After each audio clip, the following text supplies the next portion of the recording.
Nós começamos hoje uma série de estudos na carta de Paulo aos Romanos e que talvez, ou com certeza, Paulo não soubesse, seria uma carta para nós também. Espero que nós possamos, se o Senhor não voltar até lá, que a gente possa estudar essa carta por um bom tempo, para que nós possamos aprender do Senhor. Talvez a mais importante escrito da palavra de Deus. Em cada um dos encontros nós vamos ter um tema específico, mas eu espero que nós possamos tratar de toda ela e de todas as verdades que ela tem para nós.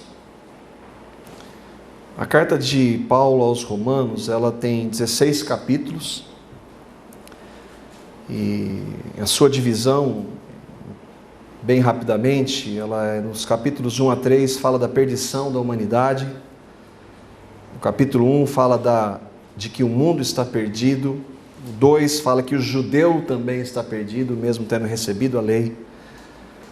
O capítulo 3, que todos nós pecamos e estamos separados de Deus, mas que Deus nos dá uma oportunidade de termos nossos pecados perdoados. No 4, nós vemos o exemplo de Davi e Abraão, que foram salvos pela fé. No 5, vemos Adão e Cristo, a diferença entre eles. No 6, nós vemos o 6, o 7 e o 8, vemos dos reflexos de Cristo na nossa vida, que é a santificação. No 6, nós vimos a vitória sobre o pecado. No 7, a vitória sobre a lei. No 8, a vida no Espírito. Dos capítulos 9 a 11, nós vemos o lugar de Israel e o plano de salvação para eles e para os gentios que nós somos. O juízo de Deus no capítulo 9, a justiça pela fé no capítulo 10, o remanescente de Israel que vai ser salvo no capítulo 11. Nos capítulos 12 a 14, vemos a justificação sendo manifesta de maneira prática. No 12, a justificação pela fé na vida da igreja, os dons. No 13, a justificação no mundo. No 14, a justificação entre os cristãos, aqueles fracos e fortes. E nos capítulos 15 e 16, nós vemos Paulo com algumas exortações, os planos que ele tinha de levar o evangelho a outras nações e alguns irmãos que ele saúda nessa carta. Por que estudar um livro? Um pregador da palavra de Deus, ele deve se fundamentar apenas em expor a palavra. Ele não deve se fundamentar, e nós vamos ver Paulo dizendo isso, na sua argumentação, na sua eloquência, seja ele quem for. Um pregador da palavra de Deus, ele deve pegar essa palavra e colocá-la para todos aqueles que a ouvem e para ele principalmente. Por que nós não estudamos alguns temas? Alguns estudos nós já tivemos sobre temas específicos. Mas nós já falamos aqui, e eu tenho aprendido isso para mim, de que quando nós pegamos a palavra e vamos estudando ela numa sequência, versículo por versículo, a nossa chance de errar ela é muito menor. E nós vamos ver que nas cartas, Deus trabalha com a sua igreja sobre todos os temas. E o principal deles, que é o que Cristo fez por nós. E diante de uma igreja evangélica, a igreja evangélica dos nossos dias, que nós temos talvez enfatizado aqui, de que está tão longe desse evangelho, estudar a palavra dele é ainda mais importante. Eu ouvindo um estudo do Augusto Nicodemos sobre Romanos, esse livro, e ele faz a menção de um programa e de alguns desses evangélicos se sujeitando a algumas questões que nos entristecem. E uma delas aconteceu no programa do Luciano Huck, e que ele fala isso aí. Desta vez temos o sagrado e o profano, a Babel das religiões, passando pelo funk carioca, o axé da Bahia e as atrações evangélicas, no momento que a Aline Barros cantava no seu programa e aquelas dançarinas sensuais faziam as suas performances. E o Evangelho não tem nada a ver com isso. Por isso nós precisamos estudar a palavra, examinar a palavra, a riqueza da palavra. E Romanos é fundamental para isso, porque ela trata da base da fé cristã. Ela vai falar da ira de Deus, vai falar da justiça de Deus manifesta única e exclusivamente em Cristo e totalmente em Cristo. Vai falar da justificação pela fé, de que o homem só pode ser salvo mediante o seu pecado, o seu estado de perdição. Ele só pode ser salvo pelos méritos de Cristo. Vai falar que essa justificação pela fé, ela é dada gratuitamente. Basta nós recebermos o que Cristo fez por nós, literalmente de graça, e nós podemos ser salvos. Vai falar da nossa vida depois de termos crido em Cristo, da santificação, de Cristo habitando em nós. Vai falar da luta que nós temos e que em Cristo, Cristo em nós, pode nos capacitar a viver neste mundo de maneira plena para a honra e para a glória dele. Romanos vai tratar. Vai falar da glorificação, vai falar da predestinação, da eleição, vai falar das verdades fundamentais do Evangelho. E não é à toa que durante a história, muitos homens de Deus consideraram Romanos como muito importante. Alguns deles, Calvino, quando alguém obtém conhecimento sobre essa epístola, é-lhe conferida uma entrada para quase todos os tesouros ocultos das Escrituras, embora jamais possa ser suficientemente apreciado. Posto que essa epístola é uma luz e uma vereda para a totalidade das Escrituras, penso que convém não somente que cada crente a conheça de memória, ainda que não disponha de todo o livro escrito, está falando de Romanos, mas também que se exercite na mesma, sempre e continuamente, como se for o pão diário de sua alma. Quem disse isso foi William Tyndale, que traduziu a Bíblia para o inglês, e que por causa da fundamentação na palavra, da justificação pela fé, de crer em Cristo, foi queimado na fogueira. O Champlin, num comentário, que alguém que escreveu toda a palavra, estudando cada um dos versículos, diz que se tivermos que falar sobre a influência literária de Paulo, será extremamente difícil exagerar acerca do impacto que sua epístola aos Romanos tem exercido durante todos os séculos. Não é possível predizer o que pode acontecer quando as pessoas começam a estudar a epístola aos Romanos. O que sucedeu com Agostinho no século IV, Lutero no século XVI, John Wesley no século XVIII, Karl Barth no século XX, acionou grandes movimentos espirituais que deixaram sua marca na história do mundo. Por quê? Porque Romanos é a palavra de Deus. E porque a palavra de Deus faz a diferença. Não me proponho a estudar essa grande epístola de maneira meramente intelectual ou acadêmica. Toda vez que consideramos ou estudamos a Bíblia, estamos necessariamente prestando um culto. E esse é o nosso propósito, em estudarmos o que Deus falou através de Paulo para os romanos, sim, mas para nós hoje, aqueles que cremos, e para aqueles que ainda não creem. Porque Lutero creu no Evangelho lendo, Agostinho creu no Evangelho lendo Romanos, e tantos outros homens de Deus creram no Evangelho lendo essa carta, quando eles viram que a justificação era pela fé, ou seja, eu sou tornado justo diante de Deus, única e exclusivamente pelos méritos de Cristo, e não porque eu faço ou deixo de fazer alguma coisa, porque toda a religião diz que você tem que fazer ou deixar de fazer, e Romanos vai dizer que nós somos salvos pelos méritos de Cristo somente, e a palavra de Deus, revelada lá em Romanos, Fala conosco porque ela é viva e ela é eficaz. Ela tem a capacidade de entrar no nosso interior e transformar, e que fez com esses homens. E que eu espero que faça conosco também. Se você tem certeza de sua nova vida em Cristo, você deve agradecer ao Senhor por Romanos. Deus usou Paulo para trazer essa revelação. Se nós pegarmos os evangelhos e vermos o que Jesus fez, muitos vão entender que eu devo imitar Jesus, imitar os feitos dele para ser salvo.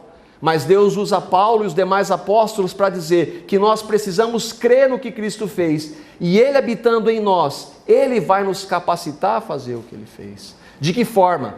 Pela graça.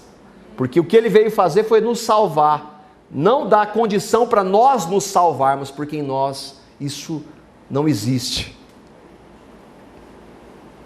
Sem Paulo, ou melhor, sem o Espírito Santo falando através de Paulo, nós não compreenderíamos o Evangelho. E aí a gente vê um pouco de história. Queria que eu vou projetar os textos aqui, e nesses estudos. Se você quiser acompanhar na sua Bíblia, eu creio que vai ser importante, mas se você me permite, eu não vou esperar você abrir. Nós vamos tratar dos textos e eu vou projetá-los aqui para a gente poder ler juntos a partir da projeção. Vamos ver um pouquinho de história, já que a gente está falando de Romanos, e para ser talvez bem didático ou bem simples, a gente vai ver um pouco do que aconteceu, de como nós temos e chegou essa carta até nós. Primeiro que nós estamos nesse lugarzinho da estrela, e o que sucede, essa carta de Romanos e a vida de Paulo acontece nessa área. É nessa área que Jesus, especificamente aqui nesse país aqui, viveu, Israel. Todo o ministério de Jesus se deu aqui. Os apóstolos então começam a pregar a palavra e o ministério deles se estende até essa área aqui. E nós vamos ver que as cartas que Paulo escreve são destinadas para esses irmãos e que eles fizeram as suas cópias, e essas cópias chegaram até nós por providência do Senhor. A igreja começa em Atos, capítulo 2, versículos 5, 9, 10 e 11. Havia em Jerusalém judeus tementes a Deus, vindos de todas as nações do mundo, partos, medos e elamitas, habitantes da Mesopotâmia, Judéia e Capadócia, Ponto e da província da Ásia, Frígia e Panfília, Egito e das partes da Líbia, próximas a Cirene. Visitantes vindos de Roma, porque nós vamos falar da carta de Paulo aos romanos, tanto judeus como convertidos ao judaísmo, ou prosélitos, cretenses e árabes. Nós os ouvimos declarar as maravilhas de Deus em nossa própria língua. O que estava acontecendo naquele dia? Era a descida do Espírito Santo, a revelação do Espírito Santo de quem era Jesus e o que ele veio fazer para todas essas nações. E que a gente às vezes passa tão rapidamente por esse texto, mas não vê que todas as nações daquele mundo conhecido estavam ali, ouvindo do Evangelho. Lá em Jerusalém, e toda aquela área, várias nacionalidades foram lá para ouvir das maravilhas, que maravilhas, de Cristo crucificado. E que então, aqueles que foram lá, que nós vimos, visitantes vindos de Roma, ouviram o Evangelho, ouviram de Cristo, voltaram para Roma e começaram a pregar a palavra, porque o propósito daqueles que creem é levar a palavra para outros. E ali então começou a igreja em Roma. A partir do Pentecostes, 40 dias após a ressurreição de Jesus, aproximadamente no ano 35, começa então a igreja. Deus usa homens e os inspira para escrever aquilo que nós temos hoje, que é o Novo Testamento. Todos os evangelhos e as cartas que nós temos hoje, e que aqueles homens não tinham. Eles tinham o Velho Testamento em mãos. E que agora nós temos pela graça de Deus. Eles foram os autores daquelas cartas que chegaram até nós. E dentre esses homens, Pedro, Lucas, João, Tiago, está Paulo. Um cidadão romano, fariseu de fariseus, que estudou numa escola aos pés de Gamaliel, que era um grande estudioso da época, que tinha um conhecimento intelectual e bíblico muito forte, mas que, mesmo assim, conhecendo muito de Bíblia, no contexto dele, Velho Testamento, era um perseguidor da Bíblia que ele conhecia, daquela Bíblia que anunciava o Jesus que viria e que já tinha vindo, e ele perseguia os cristãos. E um momento da história desse Paulo, ele é confrontado por esse Senhor, que está lá em Atos capítulo 9, versículos 1 a 5. Em sua viagem, ele estava se dirigindo a Damasco para perseguir cristãos. Quando se aproximava de Damasco, de repente, brilhou ao seu redor uma luz vinda do céu. Ele caiu por terra e ouviu uma voz que lhe dizia... Lembra que ele foi perseguir cristãos, porque Jesus já havia morrido, ressuscitado e voltado ao céu. Saulo, Saulo, por que você me persegue? E ali já tem revelação, porque ele chama ele de Senhor. Saulo perguntou, quem és tu, Senhor? Ele respondeu, eu sou Jesus, a quem você persegue. Você persegue cristãos, Saulo, mas quando você persegue os cristãos, Saulo, está me perseguindo.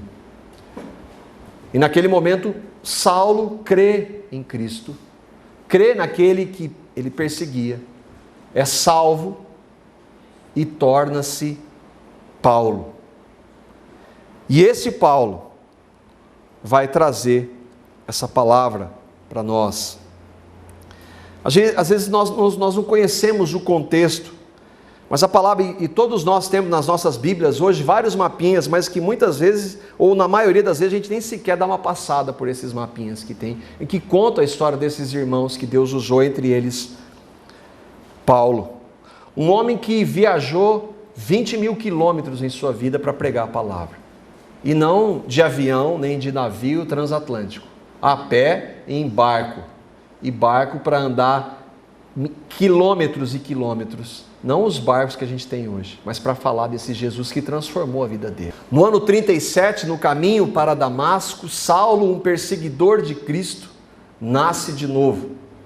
Ele, a partir daquele momento, se chamaria Paulo, o apóstolo de Cristo. E aí então ele começa a levar a palavra. Eu tenho certeza que vocês têm aquela das Bíblias que tem comentário, ela vai sempre mostrar os mapas das viagens dele. Paulo crê no Evangelho em 37. Aproximadamente em 46, ele faz a sua primeira viagem. E ali a gente vê, olha a escala da área onde ele viajou ali, embaixo no canto, aqui, né? E quanto que ele começa a viajar e pregar a palavra e ser perseguido. Depois ele faz uma segunda viagem, entre os anos 49 e 52. Os números, claro, não são exatos, aproximados. E depois a terceira viagem missionária que Paulo faz, entre os anos 53 e 58. E uma última que ele vai fazer e vai morrer. Paulo escreveu Gálatas, 1ª e 2ª Tessalonicenses, 1ª e 2ª Coríntios, Efésios, Filipenses, Filemão, Colossenses, 1 Timóteo, 2 Timóteo, Tito, e ele escreveu para as igrejas, é ali que nós vemos algumas dessas igrejas que receberam as cartas que ele escreveu falando da palavra, que passariam a ser então palavra de Deus. E dentre elas está a de Romanos, escrita aproximadamente no ano 57. 20 anos se passaram da conversão de Paulo. Ele estava em Éfeso e já havia pregado o Evangelho por pelo menos 15 anos em toda aquela área. Ele deseja ir para a Espanha. Ele queria anunciar Jesus onde ele não havia sido anunciado ainda, e a Espanha era um desses lugares. E ele escreve para aqueles irmãos de Roma, para primeiro mostrar que ele era um apóstolo escolhido por Cristo, porque havia em Roma, uma cidade que ele não havia estado ainda, havia em Roma alguns que estavam dizendo, esse Paulo aí não é seguidor de Jesus. Ele não é um apóstolo verdadeiro. E Paulo escreve essa carta para dizer exatamente isso, que ele é. Mas também para pedir um apoio para aqueles irmãos de Roma que o ajudassem, porque no caminho para a Espanha ele mostra o desejo de passar por Roma. Ele não vai chegar à Espanha, porque lá ele vai ser preso e morto por causa do Evangelho. Paulo não era conhecido pessoalmente em Roma, e havia lá os grupos contrários a ele. É interessante que os gentios, porque a maioria da igreja em Roma era composta de gentios, mas havia alguns judaizantes ou judeus que foram lá para Jerusalém, ouviram do Evangelho e voltaram lá, mas levaram consigo alguns das práticas dos judeus e que não tinham a ver com o Evangelho. E aí então a gente estuda um pouco e entra então nessa carta em Romanos capítulo 1, e nós vamos ficar hoje só no versículo 1 para ver o que Paulo tem a dizer a respeito do Senhor. E aí o tema é: o que um verdadeiro apóstolo deve anunciar? Porque hoje nós temos muitos apóstolos. Um pastor muito sério diz que em uma pesquisa existem hoje pelo menos 10 mil apóstolos no mundo todo. Então tem uma grande variedade. No Brasil nós temos alguns apóstolos e apóstolas também. Mas para a gente poder identificar um verdadeiro apóstolo, a gente tem que ir para onde? Um terreno seguro é a palavra. E aí então Paulo começa lá em Romanos capítulo 1, versículo 1. Ele escreve: Paulo, servo de Cristo Jesus, chamado para ser apóstolo, separado para o Evangelho de Deus. Servo. Um apóstolo era necessariamente um servo. O que é o servo? Nós já falamos algumas vezes aqui. Um servo é um escravo, porque naquele contexto havia ainda a escravatura. Donos de pessoas que detinham todos os direitos dela e, por consequência, as suas vontades. Paulo não era um servo nesse sentido, mas quando ele crê no Evangelho, ele se considera, por amor a esse Senhor que deu essa salvação, um escravo. O Senhor é o meu Senhor, é o meu Salvador, é o meu irmão mais velho, Jesus é, quando nós cremos nele, no que ele fez por nós. Mas eu quero ser servo dele. Eu quero viver para a glória dele. Eu quero viver cada aspecto da minha vida de maneira que ele seja dono total da minha vida. E é esse Senhor de Paulo que o guiou para levar essa palavra para todo mundo e para nós hoje. O Champlin comenta sobre o que é servo. A ideia de um escravo cumprir a vontade de seu senhor por necessidade absoluta, sem importar a sua vontade, os seus sentimentos pessoais, é que ocupa o primeiro lugar no que diz respeito a este ensino bíblico. Então, quando Paulo está dizendo: eu, Paulo, servo de Jesus, Jesus governa a minha vida. E isso é só para Paulo, para o apóstolo? Não. Todos aqueles que creem em Cristo devem ter nele Senhor. E nós só falamos Senhor, nós cantamos Senhor, mas será que ele é aquele que domina sobre a minha vida? Será que eu deixo a minha vontade de lado para fazer a vontade dele, ainda que eu não entenda, ainda que eu não concorde, ainda que eu não veja um propósito? Será que o Senhor Jesus é Senhor da minha vida em cada aspecto? Será que Jesus é Senhor da minha vida no meu casamento? Será que Jesus é Senhor da minha vida no meu cuidado com os meus filhos? Será que Jesus é Senhor da minha vida no meu trabalho? Será que Jesus é o dono da minha vida quando eu estou lá com a oportunidade de falar dele para outros, por amor, porque ele veio por amor, sabendo que aquela pessoa, se morrer sem ele, vai para o inferno, vai passar a eternidade longe dele? Será que eu me submeto ao senhorio dele e falo dele para aquela pessoa? Isso motivou Paulo a escrever o que ele escreveu, guiado sim pelo Espírito Santo. O servo é isso. Servo de quem? De uma religião, de um conjunto de regras, de um conjunto de escritos? Não. De Cristo Jesus. Paulo, servo de Cristo Jesus, chamado para ser apóstolo, separado para o Evangelho de Deus. Cristo Jesus. Jesus, um nome comum para a época. Jesus era um nome muito comum.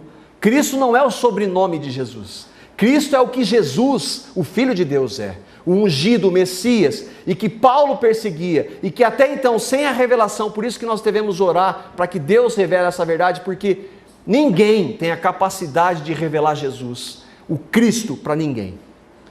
Por mais argumentos que nós possamos usar, eu não posso revelar Cristo para ninguém. Deus precisa revelar Cristo para você. Deus precisa revelar Cristo para mim. Cristo Jesus. Quem? O Jesus, o Deus homem que se fez homem, o Deus que nós cantamos aqui, que deixou a sua glória e veio até nós como um homem. O Deus encarnado que muitas religiões negam, porque negar isso é negar um fundamento. O Cristo, o Messias, aquele que veio para nos salvar. O ungido de Deus. Paulo, servo de Cristo Jesus, chamado para ser apóstolo. Apóstolo, palavra que deriva do grego e que significa enviado. Em um certo sentido, todos nós, quando cremos em Jesus, somos enviados para falar dele. Mas quando nós pegamos o significado de apóstolo, e a gente vai comparar com o que a gente vê hoje, o apóstolo aqui era um grupo especial que Deus, não que havia algo especial neles, mas que Deus, na sua soberania, escolheu e definiu eles como sendo apóstolos. Paulo era um deles. Apesar de Paulo não ter visto Jesus antes da ressurreição, como os demais apóstolos viram, Paulo viu Jesus se manifestar naquele momento que nós acabamos de ler. Então ele se manifesta para ele e ele chama Paulo: agora você vai pregar, vai falar de mim para os gentios, você vai sofrer por minha causa, mas você vai falar de mim para os gentios. Então Paulo foi chamado para ser apóstolo. Chamado por quem? Por Deus. Não por uma instituição, não por um grupo de homens, e muito menos autodenominou-se apóstolo. Eu sou apóstolo. Não. Ele foi chamado. E essa era uma resposta para aqueles que perseguiam o Paulo, que estava indo para Roma, e que lá havia, não, ele não é apóstolo não. Eu fui chamado, não sob minha autoridade, mas sob a autoridade do Deus Todo-Poderoso e o Cristo Jesus a quem eu prego. E os apóstolos, além de Paulo? Já viu a história dos apóstolos? De todos aqueles que foram chamados verdadeiramente para ser apóstolos, como acabou a vida dos apóstolos? Pedro crucificado de cabeça para baixo, André crucificado em forma de X, Tomé morto por lanças, Filipe crucificado, Mateus morto à espada, Bartolomeu esfolado vivo e decapitado, Tiago, filho de Zebedeu, decapitado, Tiago, filho de Alfeu, apedrejado, Simão crucificado, Judas Tadeu, morto a machadadas, João Zebedeu, morte natural, é o João evangelista, morreu, ficou muito tempo preso em Pátimos e deixaram ele morrer em Éfeso, mas a história diz também que ele foi colocado em um grande balde ou um grande barril com óleo fervente colocado lá para morrer e milagrosamente Deus o livrou. Não está na Bíblia isso, alguns vão apresentar. Então foi o único que teve uma morte muito boa, ele ficou preso em Pátimo durante muito tempo. Matias, o que substituiu o Judas Iscariotes, morto na fogueira. E Paulo, decapitado, aproximadamente 13 anos depois de ter escrito essa carta que a gente está lendo hoje. Esses eram apóstolos. Paulo, apóstolo enviado, não da parte de homens, nem por meio de pessoa alguma, mas por Jesus Cristo e por Deus Pai, que o ressuscitou dos mortos. Eu sou um apóstolo, chamado por Deus. Foi Deus quem me chamou, porque eu era perseguidor. Deus me escolheu para mostrar que o mérito não está em mim, está nele que me escolheu. E os apóstolos de hoje? Existe um movimento chamado de restauração. Segundo estes, Lutero, no século XVI, foi responsável pela redescoberta da salvação pela graça. Charles Finney, no século XVIII, pelo vigor do avivamento. William Seymour, na rua Azusa, no século XX, pelo ressurgimento do batismo com o Espírito Santo. Dali começa o movimento pentecostal. E no século 21, de acordo com a colisão internacional de apóstolos, presidida por Peter Wagner, a segunda idade apostólica começou em 2001. Então nós temos hoje um novo grupo de apóstolos. Como nós podemos identificar um verdadeiro apóstolo? De acordo com a palavra. Primeiro ponto, os apóstolos estiveram com Jesus. É uma afirmação da palavra. Em Atos nós vemos os apóstolos reunidos no cenáculo, conversando sobre quem substituiria a Judas. Judas foi escolhido por Jesus, com um propósito. Ainda que Judas foi responsável pela decisão dele, Deus, na sua soberania, o escolheu, porque ele saberia o que aconteceria com ele. Os apóstolos eram os verdadeiros apóstolos escolhidos por Jesus. Então Judas sai do grupo, morre, se suicida, e eles então vão escolher um outro apóstolo para substituir, que é aquele Matias que nós vemos há pouco, que morreu por amor ao Senhor. E ali em Atos capítulo 1, versículos 21 a 22, eles vão estabelecer um critério para o apóstolo. É necessário, pois, que dos homens que nos acompanham todo o tempo que o Senhor Jesus andou entre nós, começando no batismo de João até o dia em que dentre vós foi levado às alturas, um destes se torne testemunha conosco de sua ressurreição. Para ser apóstolo, tem que ter andado com Jesus. Paulo não andou, mas Paulo foi chamado por Jesus na manifestação lá que nós acabamos de ver. Para ser apóstolo, esse é o primeiro critério. Durante a história, não existiram mais apóstolos. Em 2001, começaram a surgir novos apóstolos. Segundo ponto, esses apóstolos fazem prodígios e maravilhas verdadeiros, ressuscitar morto, dar vista aos cegos. De verdade, eles fazem isso ou não? O apóstolo da palavra de Deus era alguém a quem foi dada a autoridade para operar milagres. Isso fica bem claro nesse texto. 2 Coríntios, capítulo 12, versículo 12. Nós vamos ver Paulo escrevendo: pois as credenciais do meu apostolado, lá em Corinto, Paulo escreve para Corinto, porque havia alguns lá dizendo que ele não era apóstolo, e ele está dizendo, eu fui chamado por Jesus, pois as credenciais do meu apostolado foram manifestados no meio de vós, com toda a persistência, por sinais e prodígios e poderes miraculosos. Os milagres que Deus fez através dos apóstolos. Terceiro ponto, como os apóstolos, os verdadeiros apóstolos, se consideravam? Como eles devem se considerar? Grandes. Eles estão no topo da hierarquia, porque hoje é exatamente isso. O apóstolo, os apóstolos modernos mandam. Eles são eles que ditam as regras. É para eles que Deus dá uma revelação específica que vai trazer uma profecia para você. Ai de você, se não viu o apóstolo de hoje. Mas qual é a postura dos apóstolos da palavra? Eles se consideravam grandes. Aqui, Pedro e João, apóstolos escolhidos por Jesus, estão lá em Jerusalém. E eles estavam diante da porta do templo. E havia lá um mendigo. O texto de Atos, capítulo 3, versículos 11 a 13. Apegando-se o mendigo a Pedro e João, todo o povo ficou maravilhado e correu até eles, ao lugar chamado Pórtico de Salomão.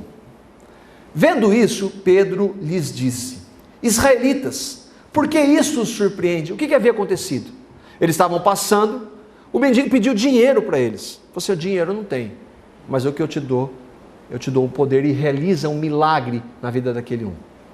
Ele então, aquelas pessoas, vamos seguir aqueles homens de Deus. E aí o que acontece? Eles vão seguir a Pedro e João. E eles dizem: israelitas, por que isso os surpreende? O milagre que Deus havia feito através deles. Por que vocês estão olhando para nós como se tivéssemos feito este homem andar pelo nosso próprio poder ou piedade? O Deus de Abraão, de Isaque e de Jacó, o Deus de nossos antepassados, glorificou o seu servo Jesus, e a proposta desse milagre é a glória de Jesus, e não a minha, de Pedro, nem a de João, a quem vocês entregaram para ser morto e negaram perante Pilatos, embora ele tivesse decidido soltá-lo. Para quem é a glória? Ou como eu ouvi um desses apóstolos na rede de TV, e ele diz: onde você viu tantos milagres assim como você vê aqui? Quem faz esses milagres? Eu, o apóstolo. Mas os verdadeiros apóstolos, quando eles vão se dobrar diante deles, você está pensando, não fomos nós. A glória é o Senhor Jesus. É Ele quem faz, é Ele quem fez isso. A glória é para Ele e não para nós. Para quem é a glória? Outro texto da palavra. 1 Coríntios capítulo 4, versículos 9, 11, 12 e 13. Os apóstolos de hoje estão em primeiro lugar. Mas de acordo com Paulo, Deus tem um outro propósito para os verdadeiros apóstolos. Porque me parece que Deus nos colocou a nós, os apóstolos, os verdadeiros apóstolos, em último lugar. Como condenados à morte. Temos nos tornado um espetáculo para o mundo, tanto diante de anjos como de homens. Até agora, estamos passando fome, sede e necessidade de roupas. Estamos sendo tratados brutalmente. Não temos residência certa e trabalhamos arduamente com as nossas próprias mãos. Quando somos amaldiçoados, abençoamos. Quando perseguidos, suportamos. Quando caluniados, respondemos amavelmente. Até agora, nos tornamos a escória da terra, o lixo do mundo. Os apóstolos que foram escolhidos por Jesus e que nós vimos aqui não tinham o padrão de vida dos apóstolos de hoje. Quais são os verdadeiros apóstolos? O que um verdadeiro apóstolo de Jesus prega? Qual é a sua principal proclamação? Dinheiro e saúde? Ou o que Paulo diz? Paulo, servo de Cristo Jesus, chamado para ser apóstolo, separado para o Evangelho de Deus. O meu propósito específico, ainda que Deus me use para fazer os sinais que eu fiz, eu e os demais apóstolos, o meu propósito específico, exclusivo, é anunciar o Evangelho de Deus. É proclamar a necessidade que cada ser humano tem de reconhecer Cristo como Salvador e Senhor. É proclamar a necessidade de cada um tem de nós clamarmos misericórdia ao Senhor pelos nossos pecados, porque nesse estado estamos separados. Essa é a mensagem. O Evangelho de Deus é isso, é Deus, eu e você somos pecadores, nascemos em pecado, e nesse estado estamos separados, mas Deus nos amou de tal maneira que deu o seu Filho, para que todo aquele que nele crê não pereça, mas tenha a vida eterna. Esse é o Evangelho. O apóstolo deve pregar isso a tempo e a fora de tempo. Essa é a mensagem do verdadeiro Evangelho. Agora, é isso que nós ouvimos dos apóstolos de hoje? É isso que nós ouvimos dos apóstolos de hoje? Deles todas as cartas, nós estudamos Tito. Quantas vezes nós não falamos da cruz, de que Paulo enfatiza a cruz na carta para Tito? Em todas elas a ênfase é a cruz de Cristo. É o que Cristo veio fazer, não os milagres, porque os milagres comprovam que Ele era o Filho de Deus, mas o maior milagre é dar para mim e para você uma nova vida, nos livrar do inferno, nos dar uma salvação, que é totalmente de graça, por amor.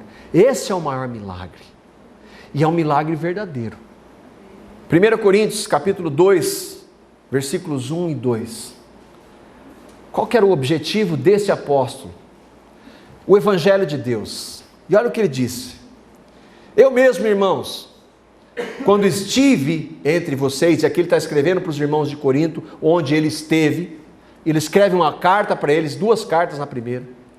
Ele diz lá: eu não fui com vocês com um discurso eloquente, ainda que ele pudesse, porque ele era um fariseu de fariseus, ele estudou aos pés de Gamaliel, ele tinha todos os recursos para se mostrar, mas ele disse que todo esse estudo que ele considera como esterco, o negócio dele era falar de Cristo. Não fui com discurso eloquente, nem com muita sabedoria, para lhes proclamar o mistério de Deus, que é o Evangelho. Pois decidi, olha o que ele diz, nada saber entre vocês, a não ser a Jesus Cristo, para quem ele foi chamado, por quem ele foi chamado, por quem ele foi designado apóstolo. Eu só tenho uma mensagem para vocês, Jesus Cristo e este crucificado.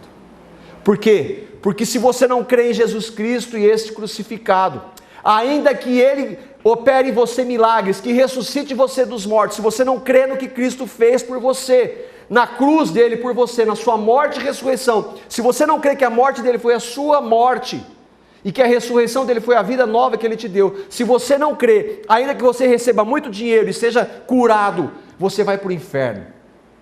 Então a mensagem que eu tenho para dizer a você é Jesus Cristo e este crucificado. Vocês lembram, irmãos, que quando eu estive com vocês, eu só quis falar de Cristo e este crucificado. Esta é a mensagem. Será que a mensagem que nós vemos hoje chega hoje na internet, pega um apóstolo, eles estão lá, clica no vídeo, escolhe um aleatório, ouça o que ele está dizendo. Se ele estiver proclamando esse evangelho, então a gente deve ficar quieto. Agora ouça o que ele está dizendo, se ele é verdadeiramente um apóstolo. E esses apóstolos têm levado multidões, com a oportunidade que eles têm, com a mídia nas mãos que eles têm de anunciar Cristo e esse crucificado. E será que eles têm feito isso? Apocalipse, para nós terminarmos, capítulo 2, versículos 1 e 2, uma exortação do Senhor Jesus para aquela igreja, lá de Éfeso, onde Paulo escreveu uma carta, onde Paulo levou a palavra. E aqui é Jesus falando para um outro verdadeiro apóstolo, João, que escreve o Apocalipse. E é uma exortação para aquela igreja, para aquela época, mas para nós hoje, para a igreja hoje. Ele escreve para 7 igrejas daquela localidade que nós vimos lá no mapa. Mas é para nós hoje, para a igreja de Cristo hoje. Olha o que Jesus diz para João.